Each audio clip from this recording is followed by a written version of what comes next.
ውድ የሱፐርናቹራል ቻናል ቤተሰቦች ይህን ምስክርነት እስከ መጨረሻው ከተከታተላችሁ በኋላ ወንጌል ይለውጣል እያላችሁ ኮሜንት አድርጉ። ዝነኛነትን የማውቀው ገና በ20 ዓመቴ ነበር። ያሳደጉኝ እናቴና የእንጀራ አባቴ ነበሩ። የእንጀራ አባቴም በልጅነቴ የ14 ዓመት ልጅ እያለው ነበር ሕይወቱ ያለፈው። እውነተኛ አባቴን አላውቀውም። የእንጀራ አባቴ ሕይወቱ ካለፈ በኋላ ሥራ እየሰራች ቤታችንን ታስተዳድር የነበረችው እናቴ ነበረች። በዕድሜ ከፍ እያልኩ ስመጣ በጣም የተገለልኩ ሰው እየሆንኩ መጣሁ። ቢሆንም ግን ሁል ጊዜ በልቤ የማስበው እኔ ባለጠጋና ዝነኛ ለመሆን እንደተፈጠርኩ ነው። በዚህ ጊዜ ነበር አንድን ሰው በማህበራዊ ሚዲያ ያየሁት። ይህ ሰው ድርጊቱ ሁሉ ግድ የለሽ ከመሆኑም በላይ እጅግ በርካታ ገንዘብ በየስፍራው ሲበትን አያው ነበር። እናም ራሴን እንዲህ ብዬ ጠየቅኩት፣ ይህን ሁሉ ገንዘብ ለማግኘት ማድረግ ያለብኝ እንዲህ አይነት አልባሌ ተግባራትን መፈጸም ነው ማለት ነው ብዬ ራሴን ጠየቅኩ። ይህንን ለማሳካት ደግሞ ወደ መዝናኛው ኢንዱስትሪ መግባት እንዳለብኝ ወሰንኩ። ስለዚህ የማህበራዊ ሚዲያ ገጾችን ከፈትኩና የተለያዩ ጥፋቶችን ስሰራ የሚያሳዩ ቪዲዮዎችን መልቀቅ ጀመርኩ። በአጭር ጊዜም በርካታ ተከታዮችን አፈራሁ። ቡንክ የሚለውን ስም ያወጣችልኝ እናቴ ነበረች። ትርጉሙም ኮካይን የተባለውን አደንዛዥ እጽ ያለ ከልካይ እጠቀማለሁ እንደማለት ነው።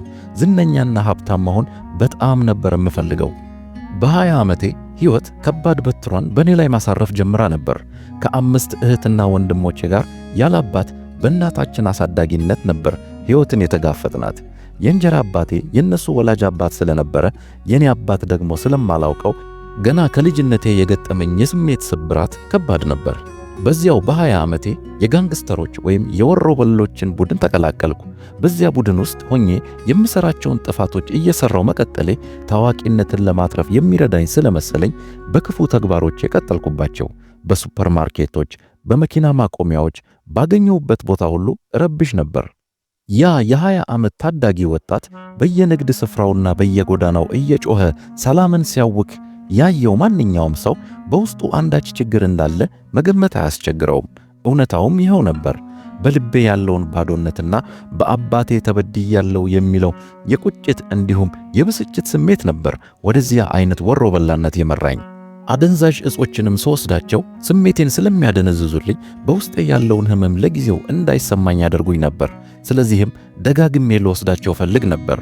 ከዚህ ሌላ ለጉዳቴ መፍትሄ ያለም አይመስለኝም ነበር። እና በአንድ ወቅት እንደለመድኩት በሕገወጥ የጦር መሳሪያና በአደንዛዥ እጽ ዝውውር ምክንያት በፖሊስ ተይዤ እስር ቤት ገባሁና የ3 ዓመት እስር ተፈረደብኝ። እስር ቤት እያለሁ ነበር 22 ዓመት የሞላኝ። በዚያን ጊዜ የማስበው የነበረው ከዚህ እስር ቤት ስወጣ እንዴት አድርጌ ነው የሶሻል ሚዲያ አካውንቶችን መልሼ የምከፍታቸውና ስራዬን የምቀጥለው የሚለው ነበር የሚያሳስበኝ። ዝናዬን እንዴት አድርጌ ነው የማስቀጥለው እያልኩ ነበር የምጨነቀው። አንድ ቀን ታዲያ ከኔ ጋር በአንድ ክፍል አብሮኝ የታሰረ ጆሹዋ የተባለ ሰው ከየት ነው የመጣኸው ብሎ ጠየቀኝ። ይህ ጥያቄ በእኛ በጋንግስተሮች ቋንቋ ከየትኛው የጋንግስተሮች ቡድን ነው የመጣኸው ለማለት የምንጠቀምበት ምስጢራዊ መግባቢያችን ነው። ያንን ሰው እስከ ሕይወቴ ፍጻሜ ድረስ አልረሳውም። ከፍሎሪዳ ነኝ አልኩት። ቀጥሎም እንዲህ ሲል ጠየቀኝ፣ በኢየሱስ ክርስቶስ ታምናለህ ብሎ ጠየቀኝ። እኔ ከዚህ በፊት ብዙ ሰዎች ወንጌል ሊሰብኩኝ ሞክረው ነበር። አንዳቸውንም ግን ለመስማት ፈቃደኛ አልነበርኩም። ጆሹዋን ግን እንዲህ አልኩት፣ አዎ በኢየሱስ ክርስቶስ አምናለሁ። ስለ ኢየሱስ ክርስቶስ ግን በደንብ ማወቅ ስለምፈልግ እንድታስረዳኝ እፈልጋለሁ አልኩት።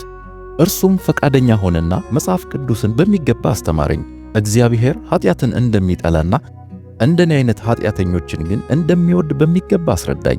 ኢየሱስ ክርስቶስ ኃያል አምላክ እንደሆነና ራሱን ግን ምን ያህል ዝቅ እንዳደረገ ተረዳሁ።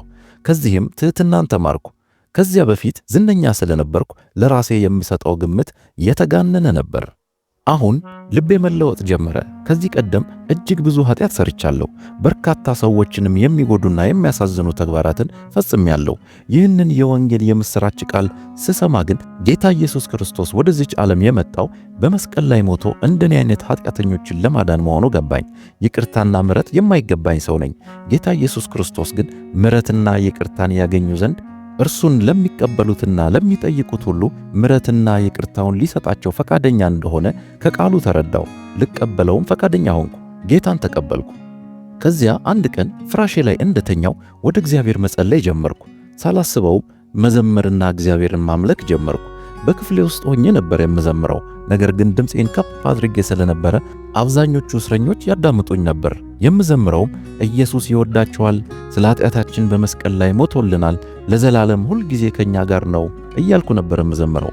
መዝሙሩ ቀላል ቢመስልም በፍጹም ሐሴት ተሞልቼ ከነፍሴ ነበር የዘመርኩት። ዘምሬ ስጨርስ በፍራሼ ላይ በቀኝ ጎኔ ተኛው፣ ብርድ ልብሴንም ተከናነብኩ።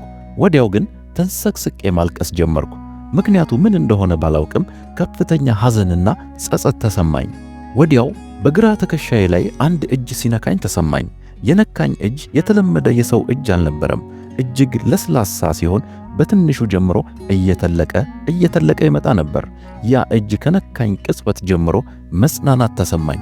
ተጽናናው፣ ማልቀሴንም አቆምኩ። ከአልጋዬም ተነሳሁና የተሰማኝን ለጆሹዋ መናገር ጀመርኩ። እሱም መንፈስ ቅዱስ ነው የነካህ አለኝ።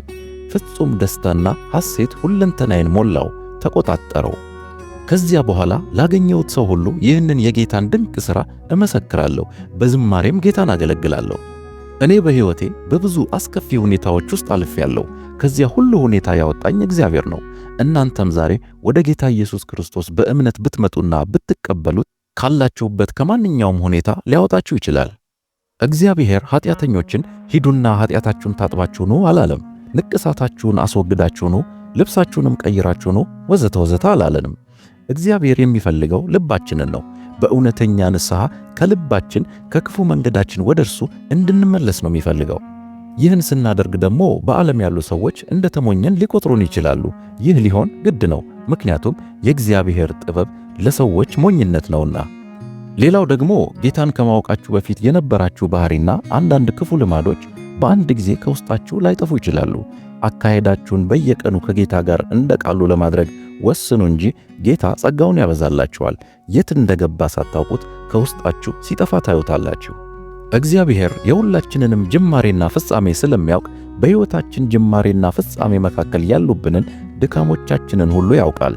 ድካማችንን ሁሉ ግን ይቅር ሊለን ወደ እኔ ኑ ይለናል።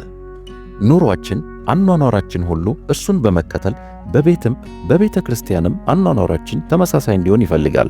ክርስትና ሃይማኖት ሳይሆን ከእግዚአብሔር ጋር የየዕለት ኅብረት ነውና። ጌታ አብዝቶ ይባርካችሁ። አሜን።